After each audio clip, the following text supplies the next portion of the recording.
Welcome to the Excel Lookup Function crash course, your ticket to unraveling the magic of data manipulation. In this tutorial, we will discuss the basics of Excel Lookup Functions. Throughout this course, we will explore these functions and introduce you to some of its key usages. We'll start with the fundamental concept of lookup functions, understanding how to use them in different scenarios with different conditions.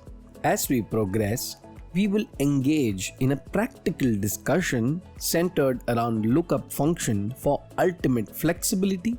We will learn using the VLOOKUP function for an exact match or the nearest one, HLOOKUP function for horizontal searching, the dynamic duo, index and match functions for data precision, if error and is error functions to erase error messages, choose and indirect functions to dynamically refer to cells, offset function to adjust data, and XLOOKUP function.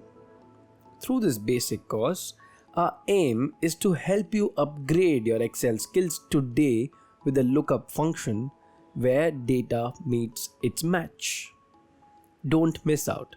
Enroll now and unlock the secrets of Excel's lookup functions.